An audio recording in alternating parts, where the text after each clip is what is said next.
All right. Hello. Good morning, and welcome to Aquarium of the Pacific, and welcome Jordan High School. Yay! thank, thank you very much for joining us. I was researching your fine high school online, and I found out that Gilligan from Gilligan's Island went there. Did everybody know that? Yeah, and Warren G. Right? Yeah. So it looks like they have some very famous alumnus there. So I think you all have a lot to be proud of. My name is Nate Jaros, and I'm the curator of fish and invertebrates here at the aquarium, and I work with the department that cares for the animals, and more specifically all the animals that breathe underwater. And then we have a whole department that cares for the mammals and the birds, but that's my title. And did want to take a minute just to make sure that everybody could flip off your cell phones, turn the ringers off, and avoid texting. That would really be helpful. Thank you during the presentation here. This event is part of LA's month-long City of STEM Science Festival, and it highlights the careers in science involving STEM and looking at the STEM paths that you may not think of at the aquarium. You may automatically go to the marine biologists had a STEM path, and some of the other people you may think of. But we have some people on our panel today who maybe took paths that have jobs here at the aquarium that you wouldn't necessarily think of, and they're going to talk to you about those today. Running a world-class facility like Aquarium of the Pacific takes a huge number of employees and volunteers with a wide variety of skills and abilities. While most do not work directly with the animals, all of these staff share a passion and dedication for our mission. I'd like to take a minute to introduce our panelists to you. We have Erika Perez, first position here. Erika is Aquarium of the Pacific's account payable manager. She's representing the M in STEM, or mathematics. She's always had an interest in numbers. She's been with the aquarium for 20 years, which is impressive. And she handles everything from inventory in the gift store to managing all of the invoices or all the payments that we make out to all of the vendors that help support the Aquarium of the Pacific as well. She's part of our Emergency Operations Center, which is an important part that you may also not think of, that if there was a disaster, it's really important for us to be able to get back on our feet right away, and a lot of that involves the finances, so we can't operate without the financial element, and she works on means of protecting those during all events. Before Aquarium of the Pacific, Erika worked at the Cerritos College bookstore in the accounting department, and she was also a teller at a credit union. I'd certainly be lost without Erika's help keeping track of budgets, and we all rely on Erika quite a bit. Jason is our second panelist, Jason Philpe.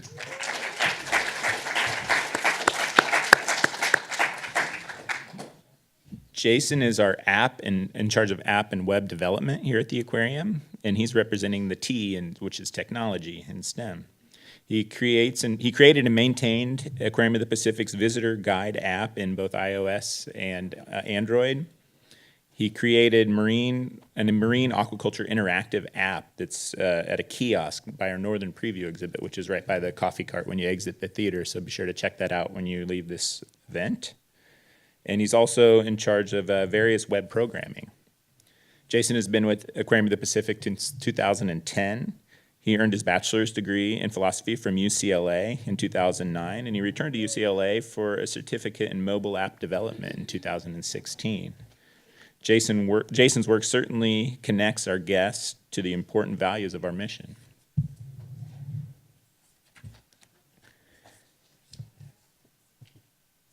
And Alicia is our third representative.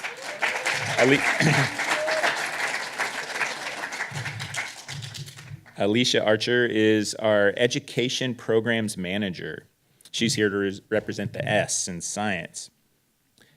She's been with AOP's education department since 2005. She currently manages a school and public education programs and resources. These programs are varied, and they include school field trips, sleepovers, whale watches, programs with families, summer camps, video conferencing, and programs with teachers as well. She has her Bachelor of Science in Zoology from Cal State Polytechnic University in Pomona, as well as her master's degree in zoology from Miami University. Alicia and our education department team are the face of AOP, connecting with people with science every day. But I'd like to start, I have a series of questions that I'm going to ask, and depending on time, I'll try to allow for all three of our panelists to answer. If we start to run short, I might take some volunteers, and at the end, we're going to have plenty of time for you guys to ask questions to the panelists as well. First question, Erika, do you want to take it first? Sure. Okay, is how did you end up on your career path? Were you inspired by STEM topics at a young age? I actually, in high school, I really didn't participate with a lot of things. I would consider myself an introvert. I really don't like dealing with people, but you're lucky I'm here. Now, math was very comforting for me. I was able to deal with math and be able to handle a lot with the numbers, and I felt very comfortable at my desk more than out with the public. So it was my comfort that led me to my profession. I love dealing with numbers. I love handling numbers. I love assisting other people who need help with numbers, because not everybody likes numbers or paperwork. So it is very comforting for me to have that to help other people. I did it in high school with algebra. That was my best class I liked. And then from there, I worked in Cerritos doing the accounting, and then I ended up here at the aquarium, which is pretty crazy because I didn't think I would be able to have so much fun here. It's been great. Okay.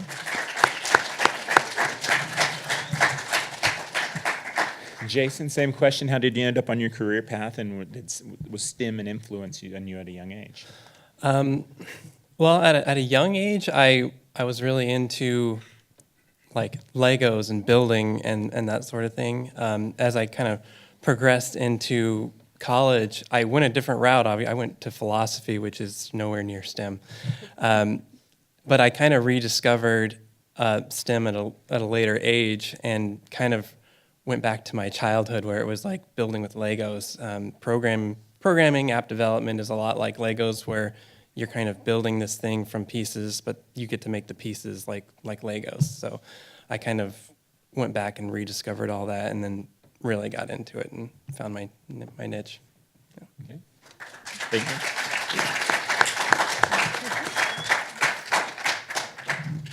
you. Alicia, same question.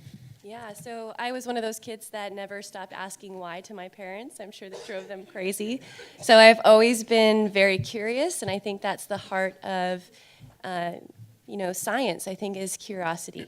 And just the love of outdoors, looking at things really closely. I've always, if I notice something out in a tree, my parents would be like, come inside. I'm like, no, I want to get my binoculars. I was that kid. I want to get my binoculars. I want to go chase that lizard. I want to go look at something a little bit closer. So I've always had a passion, and my parents were very supportive.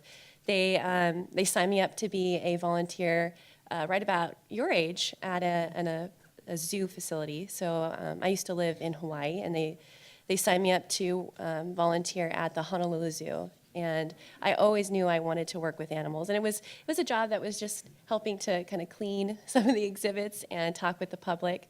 But I didn't know that I wanted to work at an aquarium. That was very different for me. So I went to college, and I thought, I'm going to go study reptiles or birds. Like I said, big nerd. But I've always embraced that. And I started to work in a lab. I was paid to work in a lab and collect samples for a professor who was doing DNA analysis on chipmunks. And I started volunteering here at the aquarium, and I loved my shifts here at the aquarium a lot more than I liked working in the lab. And at the lab, it was great, but I was by myself, and I was very shy as a kid. And I really opened up possibilities volunteering. So I'd recommend it, just try something new if you're going to volunteer somewhere. And I haven't really left.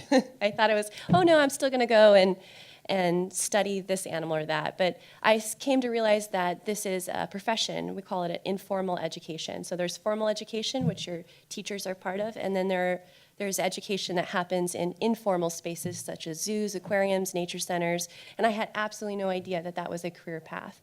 And I have been pleasantly surprised and continue to be challenged by this position and love every day. I've been here for almost 14 years.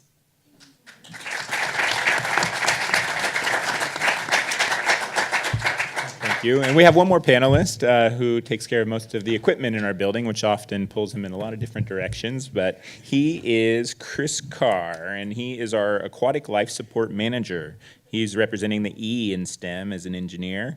He leads a team of 8 life support staff, which care for the aquarium 24 hours a day, every day of the year, including holidays.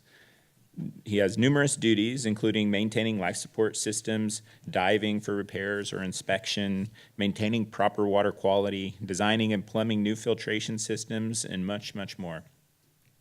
Chris has been with the Aquarium of the Pacific since 2000, so that's really impressive.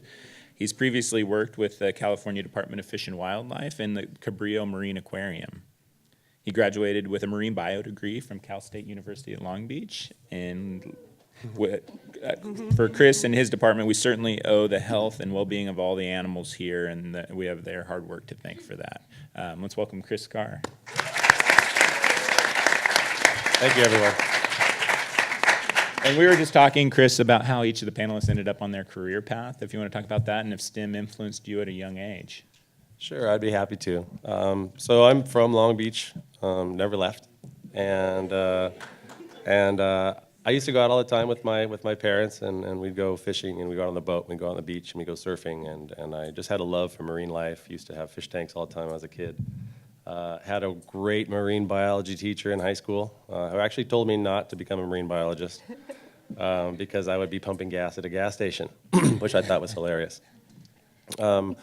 I loved it so much, I started helping him in his lab, and then I liked marine biology so much. I got my degree in marine biology. I started working in the marine lab at Cal State Long Beach, where we'd go out on the boats to collect animals, and then we'd end up fixing the boats, and then we'd have to take care of the life support, take care of the fish in the marine lab. And I started volunteering at Cabrillo Aquarium in San Pedro, cutting up fish to feed on the weekends, and then they hired me as an aquarist.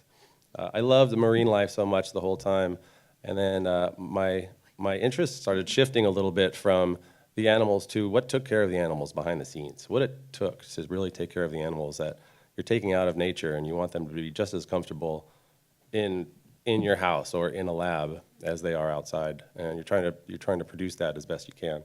That really intrigued me, and then working with all the equipment at Cabrillo Aquarium really got me into wanting to do more of that. So I got into life support here at the Aquarium of the Pacific and never looked back. It's really rewarding seeing actually in the tank what we're doing.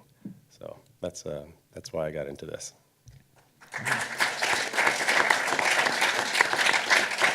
Thank you.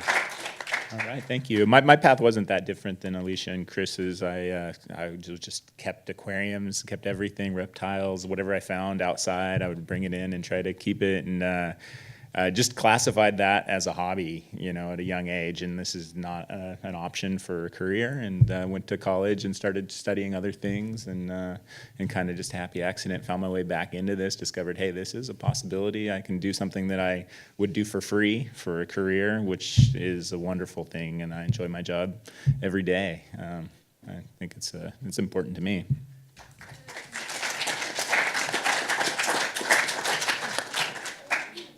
Erika, do you want to talk about what type of education and training you had to pursue? Sure. Of course, I graduated from high school, Santa Fe, and it's in Santa Fe Springs. I had honors all the way up from 9th to 12th, and I went to Cerritos College, of course, and got my AA. And just working there also helped out a lot. It kept me busy, kept me working on the numbers, made sure I learned how to be more organized in time. It's all about timing when it comes to the bills. I have to pay the bills, so I have to pay for life support stuff, I have to pay for the water, the lights, the water bill. It's keeping track of all that and keeping organized and knowing how to keep all that together is what's showing me now. I make sure that keeping all those bills, it gets a little difficult when you're working with a lot of people that don't do paperwork, but all the experience that I had at Cerritos, and I went to Cal State Fullerton and volunteered there with the administration office and learned a lot of opportunities to be able to show and teach other staff members how to help my job to keep everything more organized. I had an education up to calculus. Trig was not my thing. I did that class over 3 times. Thank God I don't do trig now. So it's just focusing on what you like to do a lot better than what you expect to do. This is not what I expected to do, but I love it. I love working with the numbers. I love paper. Paper cuts are horrible. But it is fun. A lot of education at Cal State was also learning how to handle people and talk with people. So I took speech. Doesn't look like I took speech now because I'm so nervous. But, but it's also dealing with people and making sure that they can help you help them. Okay. And Erika, you could, there's a version of the financial jobs at every company. Do you enjoy being a part of the aquarium and supporting the mission? Oh, most definitely. I love working here. I love making sure that everything is taken care of, paperwork-wise, of course. It makes me happy to know that even though you don't think you're a part of the aquarium by working in the back behind the scenes, you're most definitely part of it. You're most definitely in the mix with everyday uses of items that need to be purchased, that need to be transferred. Also, I work with the gift store. If you guys have a chance to go check it out, it's very nice. I work with their inventory items. I make sure that the bills get paid, to make sure we get our items in, and also with the warehouse to make sure that the process of inventory is successful and we're not short or over on any items. So it is fun. Everything correlates. Everything comes together as one big item helping each other within the aquarium. And that's what I like. Okay. Thank you.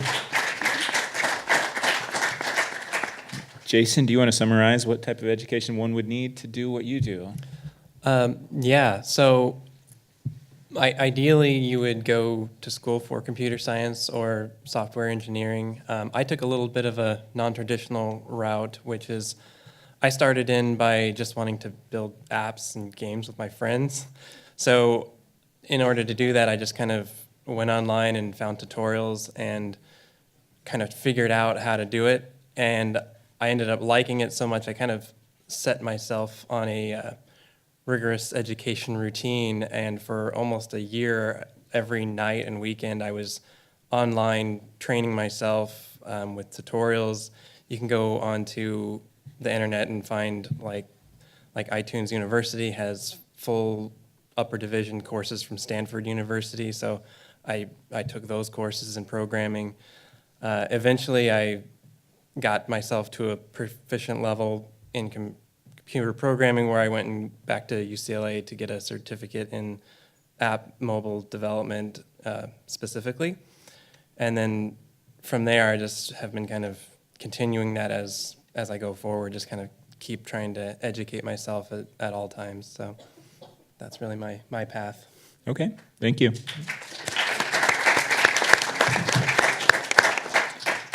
Alicia, do you want to talk about the education pathway? Sure. So I'll talk a little bit about in general because I do a lot of hiring. So if you're interested in education in the informal field, obviously having a background in any type of sciences will help. But you might be surprised that, or maybe not, that communication is another huge element. So if you have your application come in, we're also looking for candidates that have had an opportunity to talk with the public, even customer service jobs. So definitely put those on your resume. If you've worked in food service, if you worked as any kind of volunteer position where you get to interact with the public, that's what we're looking for. So our job is very specialized. It's hard because you have, I have my zoology degree, but how do you take that zoology degree and apply it to a very specific position like education at an informal institution? You have to get out there and get a lot of volunteer hours in, internship hours in. But that will also help you decide what you like. There are a lot of things you can do with a zoology degree or marine science degree. I decided to, in addition to getting my bachelor's degree, to pursue my master's degree. And I waited several years. I waited like 6 or 7 years before deciding which program suited my needs. I knew I wanted to pursue informal education, and I wanted a program that allowed me to focus on teaching. So my degree was actually created for formal and informal educators, and we got to travel all around the world to learn about different conservation programs. I got to go to Kenya. I got to go to Baja to swim with whale sharks and learn about their ecotourism to save whale sharks. I was able to go to Borneo and learn about the palm oil conflict and how local residents are rebuilding forests to have sustainable communities with pygmy elephants and orangutans. And those stories are very inspiring. So I would say that there's a baseline for getting into education, and you can always look for programs that match, and there's no rush. I'm super glad I waited to find a program that met my needs versus going straight from one program to the next. Everybody's path is different, but that worked out well and served me well in my current role. There was a lot of pushing out of my comfort zone, and I think that is something that your career should challenge you in, and that allows you to continue to grow in your career.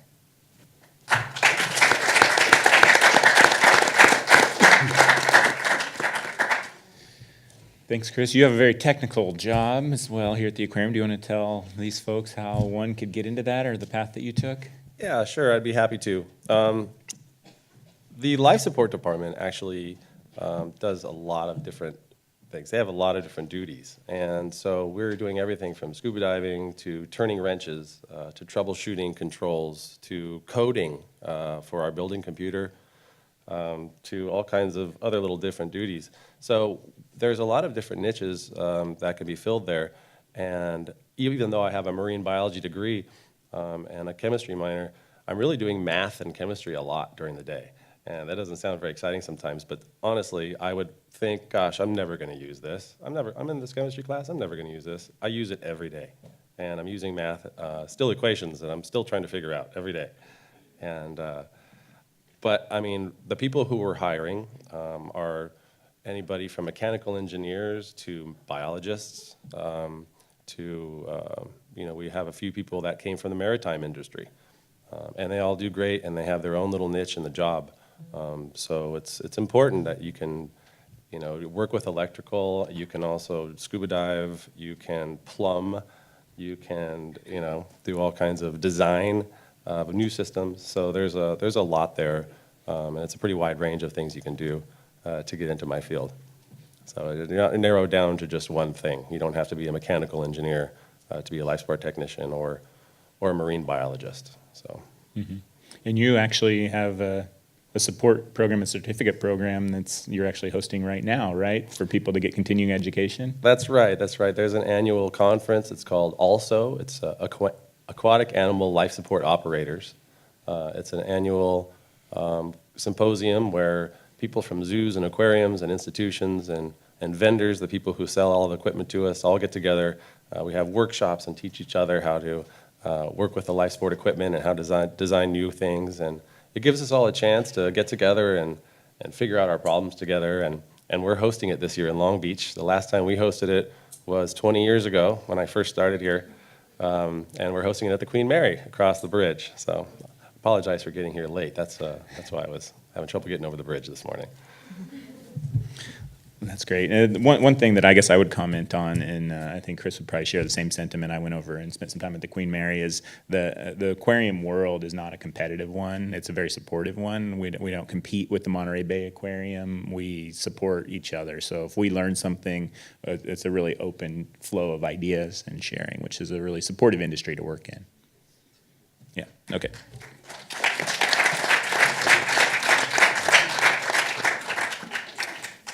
The next question for Erika. What are your responsibilities and daily tasks at the aquarium?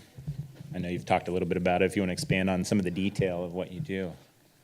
Okay, you guys ready to get bored? My daily duties are come into the office, make sure everybody has approved what needs to be approved in regards to invoicing. What we do is we receive the invoices via mail or email. I send them out to get approved which means the authorized signer approves it, it is coded, and then when it's returned, we process it. We verify to make sure that they have the correct coding on there. Make sure that also it is within their budget. I also do a lot of budgeting with a lot of the departments here. So those are the first things we do. I also have an assistant who has helped greatly. We also have purchase orders from the gift store. That system is completely different because we have receivings, packing slips, purchase orders. We all have to connect to the invoice, make sure that all the items are correctly at cost, average cost, last cost. We have to make sure that all that is correct. If not, we have to make sure that there's adjustments done. We process that. And once every month, we cut checks, which is our large aging, and we get those signed off and sent out in the mail. That's pretty much it. Okay, thank you. Jason, do you want to walk us through a day in your life? Sure. So I'm usually almost constantly checking our app and website analytics, making sure that we're not seeing any crashes, especially for the app. If there is, then I jump on that right away. I'm usually more project-based, so working on adding new features to our app, or right now I'm building out a kiosk for our new Pacific Visions. We're going to be adding a little kiosk that's going to go near the front door that'll give you information about each of the tiles and who donated and what message they put on each tile. So that's a big project I'm working on right now. And it's really just kind of whatever is coming up, and I have kind of a big list of projects to work on, and it's just about which projects need to be done first is what I'm working on that day. So that's about it, just programming. Okay.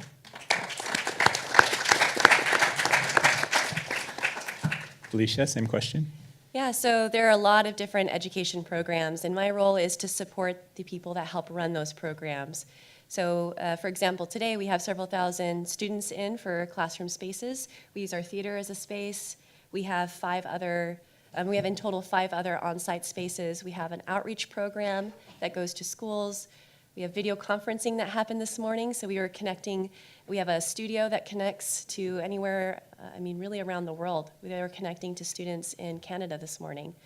And they have a green screen, and they use our live webcams to host programming. So it's off-site and on-site that happens. So my role, I can come in and I could meet with staff. I have interviews this week. I have staff training. I have meetings this week about creating new programs, updating programs, making sure that our learning objectives are being met through some of the things that we create. I have grants that I help manage, so funding. We have funders as a nonprofit that come in, so being able to write and communicate with those funders, keep them updated, creating a program and an idea, and then finding a funder to help support, and then delivering that, which can include free field trips for students or resources, is very exciting for me. So my days are quite varied. I also just support the education department. So if there's a call that comes in and they need help out at Shark Lagoon, I'm running out there to help. I'll get on the microphone and talk about sharks. They need someone to do a behind-the-scenes tour.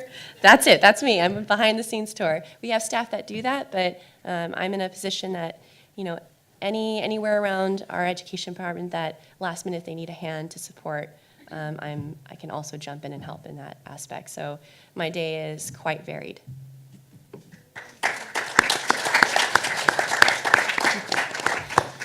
Chris, do you want to tell us about the day of a life support operator? Yeah, sure. I've been here almost 19 years, and I'll say there hasn't been 2 days that have been the same. The duties that we have and all the different things that we have to take care of every day are so different. But I will tell you, I try to start my day out by checking in with my technicians. We're here 24 hours a day, every single day. Since we've opened, there's been a life support technician here at the aquarium. And so I always check up with whoever's on duty and making sure everything's okay. I go to our building computer and I go look at all of the system parameters to make sure everything's running right. And then I wanted to check in with the life support supervisor to make sure he's got all my guys on track to make sure they're taking care of the work orders and the projects that they need to take care of. Then I go check in with my boss to see if he's got any extra duties for me, which he always does. And then I move on to either project work, designing new systems, scuba diving, or whatever it may be. We're in, close, communications with the husbandry staff, and sometimes they might have something they might need, and life support is always there to support husbandry to make sure that we're taking care of anything they need. They might say, hey, I need some temperature change on this, or I want to design something new, and can you help me with this? And we're always there to support husbandry. I think that's very important. So the daily duties are, anyway, I'll push it away. So the daily duties are always pretty dynamic, but I try to get those things done every day. So. Right. Thank you, Chris. I think one of the really cool things about working at Aquarium, because we have plenty of people other than the 4 panelists that do even wildly different things, and some of those are very relatable to other jobs, and they might just sit at their desk all day or be in meetings all day. But the cool thing is that when the stress level gets high, you can just walk out into the aquariums, and it's just such a relaxing time to spend time and see the animals, watch the animal behaviors, and that just kind of resets you, and then you can go back and plug away at what you're doing. At least that's my perspective. Erika, do you want to tell us some of the challenges you face in pursuing your career, especially related to STEM? Sure. One of the biggest challenges I had was when we had clubs. I'm a lot older than you guys, not by much, but it was mostly boys or men, and it was just really awkward being the only girl there, and they kind of left you out. So it was you always had to prove yourself just a little bit more, or just a little bit extra. Make sure that they didn't think that this was a little dumb girl just coming in to talk to the boys, kind of deal. So that was one of the challenges I had to face in high school, and I always felt like I had to prove myself just that one extra bit. So that was, I think, the hardest thing. Other than that, the challenges were maybe financial, financial aid. I made sure I filled everything out, scholarships, to try to get where you need to go. Just always make sure that you volunteer and you try other things just to make sure that you know what you want to do. Might not always be exactly what you feel like it is, but once you get into it and get involved just a little bit more, you'll feel it. It's that little comfort that you feel when you're doing, you're riding your bike, you're doing that one exercise that you love, you're working out. And it feels good, and that was math for me. I loved it, I loved doing it. Exercise is not my thing, sorry. But sitting behind a desk all day is. I love doing it. I love making sure that the staff here is comfortable enough to know that the bills are getting paid and everything is going as going. So that's pretty much it.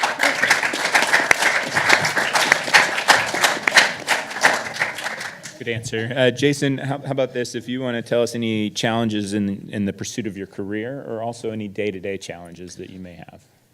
Yeah, I mean, I think the big challenges in getting into the career was trying to get into it while also having a full-time job doing something else. I was in the marketing department, so really the big challenge getting in there was having to learn and teach myself on nights and weekends, and then getting recognized for what I do know and getting that career going on the side. So luckily enough, the management here gave me that chance to show them that I can do it here, and I was able to kind of create this position for myself.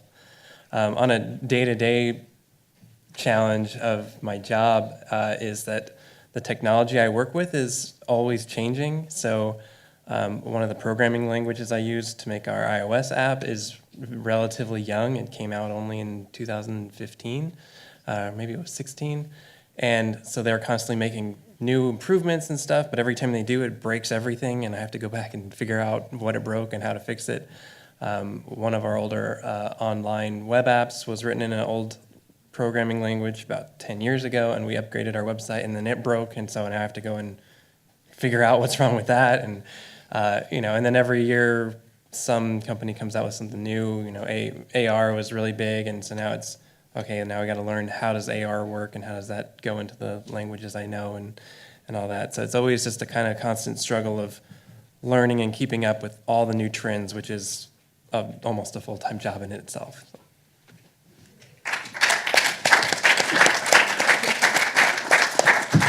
I could see that as a real challenge. Technology is almost obsolete by the time you learn it, right? Oh, yeah.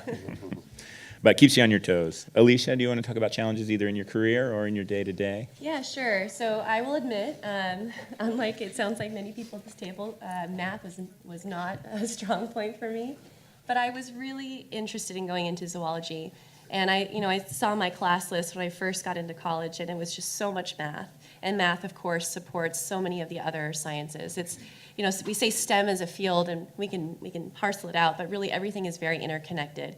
But that also turned out to be the good thing. When I sought out extra help and I started to get into my classes, having math applied to some of the other fields was very helpful. It provided context and statistics, but learning about statistics when you're studying an animal can be really helpful. So I would say that my advice to you, if one of those areas you're a little hesitant, but you still want to go into the field, just get extra help. It took me kind of swallowing my pride a little bit and admitting that math wasn't exactly my strong point. And then you can just build on it. From day to day, I kind of alluded to this before, my job is very fast-paced, but that's also why I love my job. So what challenges me also helps me grow. So my day can be stressful because of that fast pace, but it also, the day goes by really quickly, and it's also really fun. So if you can kind of balance those out, I think that the environment I work in can be a lot of fun for you.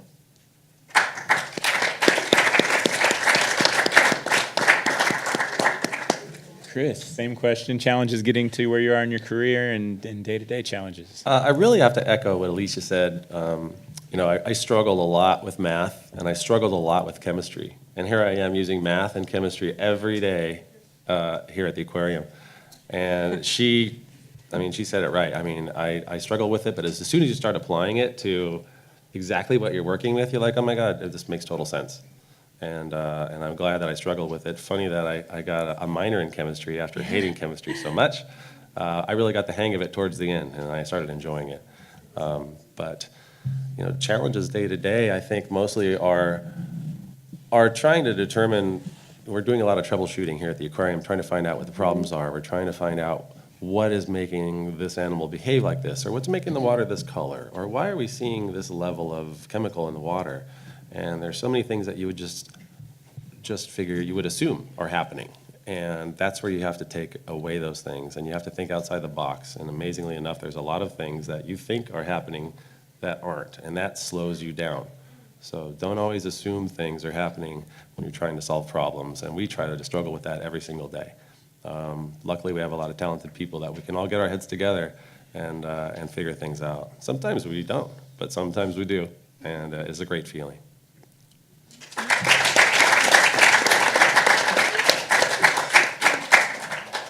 All right, and the last question I want to ask each of you is, what advice do you have for the students in this room that have ambition to have a career in the STEM field? Erika. Why am I always first? As I said before, math is my comfort. Just stick to what you like to do. I think in regards to the STEM program, it is a great path. Make sure that you know what you want to do. Take the classes. If you don't like it, move on. Always ask for help.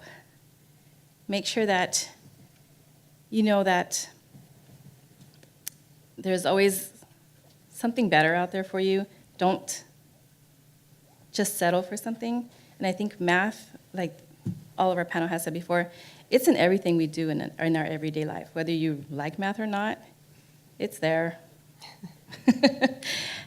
But I think just following what you love to do is what will make you happy at the end.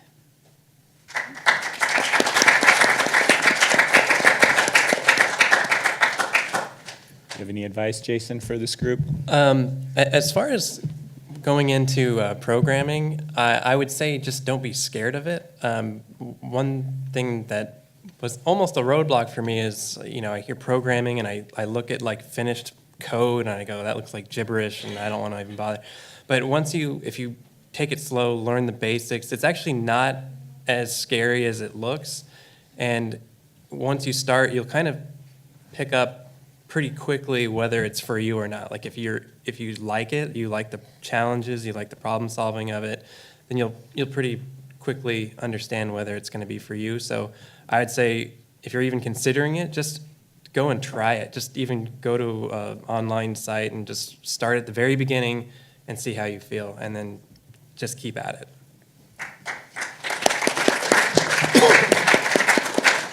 I really like that advice and echo it.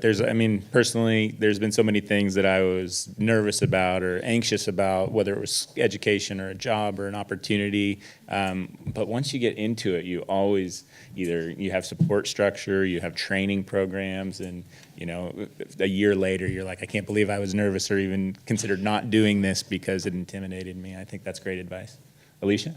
Yeah, same. Take risks. I didn't think I was going to be able to speak in public, but you use communication skills in every career. And I would say just get out there, take risks. And you know what? If it turns out that you try something and you don't like it, that's a learning opportunity, to steer in the other direction. That's still a data point for you. So I found out I didn't like working in a lab, and that was good. I maybe would have jumped into another career and always thought, man, I could have worked in a lab. That would have been great.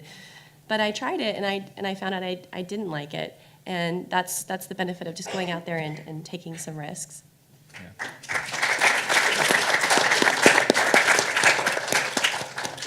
Chris, do you have some advice for the young people? Yeah, I would say once you figure out what you want to do, or at least you think you're interested in something, I would say find other people in your class who enjoy that too. Reach out. These days, okay, I'm dating myself. There was no internet really when I was back then. You couldn't find other people who liked what you like to do. Find those people, talk to them, join the club, whatever it may be. These people you will communicate with as you grow older. These people will get jobs other places. You'll still be friends. These will provide avenues for you to get jobs. The more people you know, the more interest you have, the more people know you, and I think that will really help. And my second thing is definitely, if you can, volunteer. Volunteer, volunteer, volunteer. Show interest. Show how great of a worker you are. When it comes time to hire somebody, they're going to look at you, and that's a great way to get your foot in the door. Mm-hmm.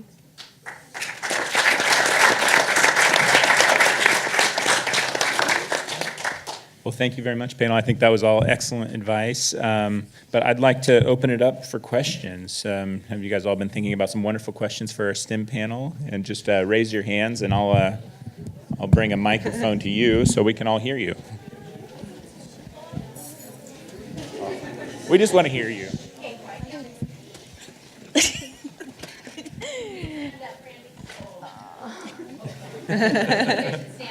Okay.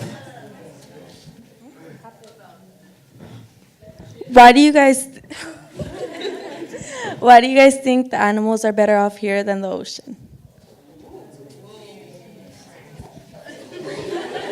Well, I can field that one. I don't think anybody thinks that they're better off here. I think it's important for us to understand them, to learn from them. There's so many projects that we can support by working with animals outside of their habitats and apply that, especially to species who are struggling to survive in their natural habitat. So I think there's a world where it's good to have both, and it's good to connect to people. We have animals in our collection that I guarantee that nobody would ever be able to see in person because they would be almost impossible to find even if you're a recreational scuba diver. So we think that connecting people to the ocean is very important, connecting young people, because we think that if you can make that connection with the ocean, that you're more likely to do things to help protect it, and that's what we all need to be a part of. You guys have anything to add to that? Yeah, I'd like to add just a little bit that a lot of our animals here at the aquarium have been washed up on shore, and they're almost dead, and they get rehabilitated, and then they're not able to be released back into the wild. If you put them right back out on the beach, they're not going to make it. and they can't feed themselves, or they can't take care of themselves. Either they can't fly, or they can't swim, or they're too connected with people in some way, and they're better off here. And if we can have, give them a great life and teach the people, and I think that makes a better life for them.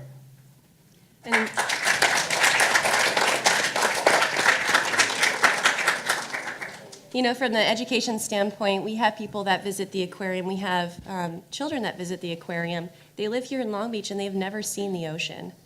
And so having scholarship funds to come to the ocean, to see these animals, and hopefully it's the same thing for you. It inspires you to care and to conserve.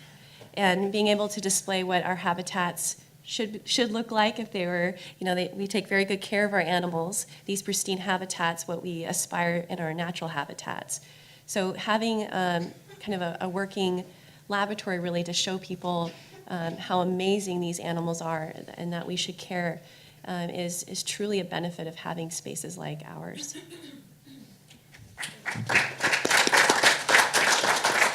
Anybody else? Do we have some more questions? Yes. So I'm looking to graduate from college in a few months, and it's kind of scary to, as a STEM major, go out and make the next step to finding a career. So how do you feel, I'm trying to think, how do you go out and make that next step in applying for jobs and looking at different places? What was that like for you guys? Panelists? I think it's much different now. When I did it, there was no internet to search. There was, we would go to the college boards where people would post, hey, we have a job, in a laboratory down the street for this much an hour. If you're interested, rip off this number and call it. And so for me, it was that, and it was who you knew and where they were working, and maybe I can get a job there too. It's much, much different now. But, like today, I was over at the Life Support Conference, and they have a job board where it's just a big board, and people from all over zoos and aquariums will, staple up their position, their open position, and then you can call them and do things like that. So symposiums where everyone gathers together. There's lots of times where there's job boards up, and just connecting with other people in the field. Any of your professors, anybody they're working with, just reach out to them. A lot of people are nervous to talk until you start talking about the same thing. And if you guys are interested in the same thing, you guys are going to be friends immediately. So it's just all about talking to those people in your field. Mm-hmm.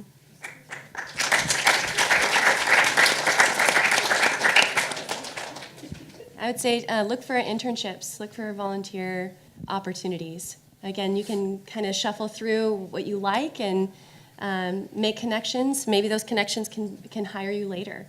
We have a lot of volunteers here at the aquarium, and they sometimes apply and get hired in. I was one of those people. I've worked every job in the education department. So as long as you're willing to put your foot in the door, if you're aiming here, it's okay to start here, and just letting yourself be okay with starting at the volunteer space. And you're kind of interviewing that organization at the same time as they're assessing you. And you'll probably find a lot of internships can be very flexible. The employers know that you're not getting financial compensation, so with that comes the flexibility. If you need to have a second job, I would take those risks, especially if it's only for like a 3-month period, like some of our internships. You can meet a lot of people in 3 months, and those people, like Chris mentioned earlier, who, even though they're working for free, treat it as one of the most serious things they're doing. The people that you're working with will really respond to that, and they're going to be more apt to write a letter of recommendation or to introduce you to people and plug you into that network that I think is necessary. I saw some more hands, yes. How about you, and then I'll come to you next, okay. Was there ever a moment where your job was so hard that you guys just wanted to quit? Yep. Yes.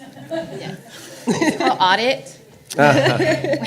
When you work in finance, every year your financials get audited. And so there's an auditor there for 2 weeks with a microscope checking everything that you do. And I think that is the most stressful 2 weeks of my life, other than giving birth. It's hard to have someone come and look at all your stuff, all your paperwork, and be like, why'd you do this? Why did you do that? How come this happened? And you have to have an answer. And even though it's been 6 months, 8 months, you need to make sure you remember why you did this, why this happened. And you have to have an answer. And this is why I love math, because it's straightforward. It's either A or B. You either did it right or you did it wrong. And when the auditor comes in, you need to make sure that you know what you're doing. So when those 2 weeks happen, I'm stressed out. And yeah, it's hard, but just as long as you're prepared for it, because you know it's coming. It's not like it's a surprise. They don't show up at the door and be like, today. So it is difficult, but you work through it, just as long as you know what you're doing.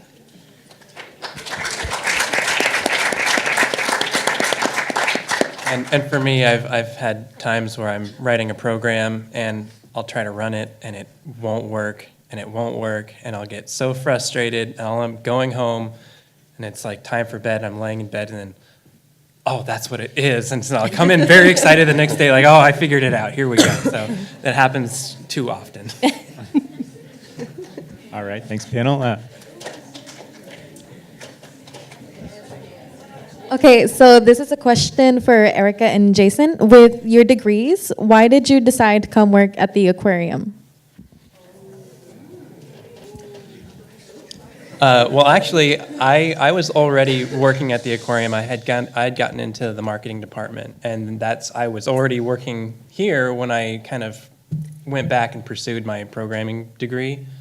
And the reason I was here was just because I've been a Long Beach citizen for my whole life, and the aquarium has always kind of been a staple of Long Beach, so working here was a great opportunity. And I also really care about the message of conservation and what we do here for the environment especially. And so I was already kind of working at a place I loved, and I wanted to get more into the field that I loved as well, and luckily I was able to do that here. Thank you. Been neglecting this side of the room. Here you go. So as us students and you professionals, I know we both share one common thing, and is that we get stressed like very often and very easily. So I'm just curious, as professionals, how do you guys deal with the stress? Like, what routines or rituals do you guys have to? I have a really big pillow that I yell into, so nobody can hear me screaming. When there's many instances in my position where there's water squirting out of these pipes, and then all of a sudden there's almost an electrical fire right there, and then the power shuts off, and then you're getting radio calls from 4 other people, and there's not enough of you to go around to take care of everything, and you need to prioritize, and you start to freak out. All those times that happened over all the years really make you who you are. The more it happens to you, the more you become callous to it, the more you understand how to prioritize, the more you realize that if I keep calm, I can figure this out a lot faster than if I freak out.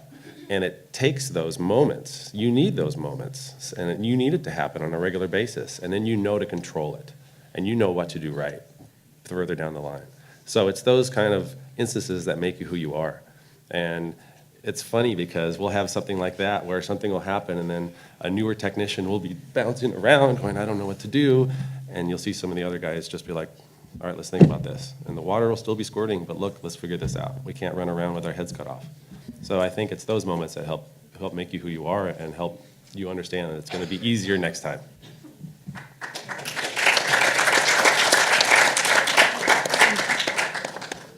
Anybody else want to add to that? That was a really good answer, Chris. Yeah, that's a great answer. I'll add to that.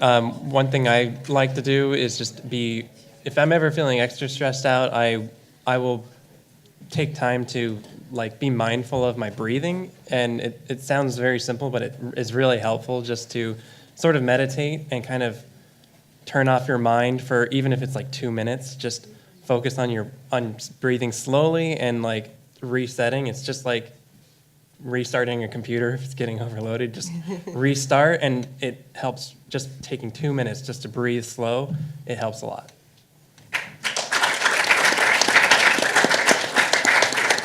We have time for a few more questions. All right, we got these two right here, and then I'll come to you, and that might be it.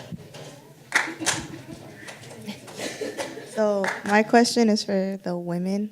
For a field that I think is considered male-dominated, how proud do you feel being able to do what you do and like do it good? So I think in the biological sciences, yes, there's actually a little bit, I would say, than considering like computer sciences and math and engineering. There are definitely more women in biological sciences. And believe it or not, in informal education, there are proportionally a lot more women who are educators in this. But that doesn't mean I don't feel proud to represent science. And I feel that, as I said before, personally, I had a lot of doubt achieving this. I didn't feel like I was very good at math, and I didn't really, I kind of heard that kind of echoing, oh, yeah, you're not great at math. But it just took kind of believing in myself. So I would say, even if I wasn't pursuing an avenue of the sciences that weren't male-dominated, I think it's just important to believe in yourself, and that whatever challenges you face will help empower you. I think you can probably speak to that a little bit better. Yeah, there will be challenges, again, like the struggles I had in high school where it was mostly male, and you felt like you had to prove yourself twice over just to make sure you get heard. It's just being confident. Educate yourself. Make sure you know what you're talking about. Make sure you know your stuff, pretty much. And that'll always come through. And that confidence will exude every time you speak, every time you turn in your work. And it'll just make you a better person knowing that those challenges are out there and you're going to have to face them and face them head on. And that'll always come out when you're there. Positive, know what you need to know, and confident. I'd like to add just one thing to that. When aquariums began, way back when, the person who would take care of the fish were called tank men, and that was just the title of the job. And eventually that title became aquarist. And here at the Aquarium of the Pacific, our aquarists and their managers, we have 18 out of 21 are women. So that's a big change and shift in the field.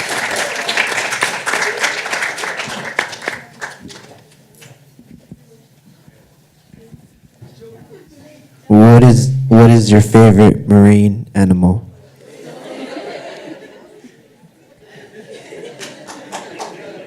Erika. I think the octopus would be my favorite. She stole yours. Sorry. We can have the same. The reason why I like the octopus because it has so many tentacles, and I feel like that's what I'm doing every day. Even though I sit at a desk, I have stacks of paperwork, like this is for today, this is for tomorrow, next week, and I feel like I'm always juggling the paperwork, so extra hands would be great. And I've already been told I can't use my feet to shuffle paper, so hands will be the only thing I need to do.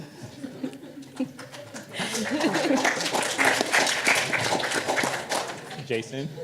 I like the sea lions because they kind of act like big dogs, and I love dogs, so they're super cute. I'll agree. I really love the giant Pacific octopus that we have here at the aquarium. Although I do like some of the more obscure animals. So if you're in the Northern Pacific Gallery, look for the lumpsuckers. They're pretty cute. They're adorable. They're tiny. They look like little snot balls with iridescent eyes, and they zoom around like they are in charge. So there's a lot of personality that looks like they've been squished into this tiny little animal. Good answer. Chris? For me, it's the sea dragons. And the first time I saw them were here at the Aquarium of the Pacific. It was the last exhibit I saw, and I was like, where are the animals? I just see the seaweed floating around, you know? And that's what they were. They look just like what they are. And any animal that mimics and looks exactly like a leaf or a piece of something is just so intriguing to me. And so that's why sea dragons are my favorite. My background was working with jellyfish, so they have a soft spot, no pun intended, in my heart. And they're just beautiful, graceful, fragile, very challenging to work with, and I just got a lot of joy out of spending time working with them.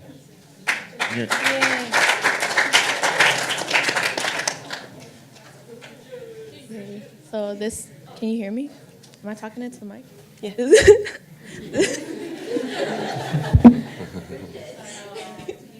This question's for Jason. Like, since you're kind of self-taught and you learned on your own time, I wanted to know if you were ever like discouraged, or you came home and you were just like, I don't want to learn today, like, and you just gave it. Yeah, definitely.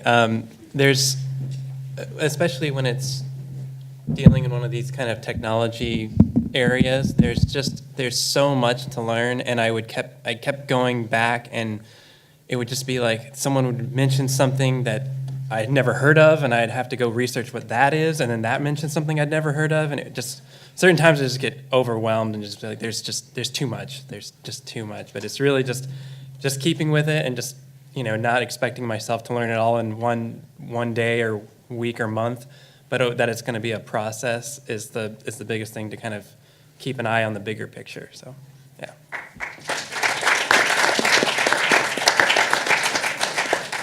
Okay, thanks everyone. I think that's all that we have time for today. Our panelists, if you have a few minutes, if there's any questions, one-on-one questions anybody wanted to come up and ask you, they'll be up here for just a few minutes. If anybody wants to come talk with them, I'll stick around too. And other than that, thanks and enjoy the rest of your visit at the aquarium.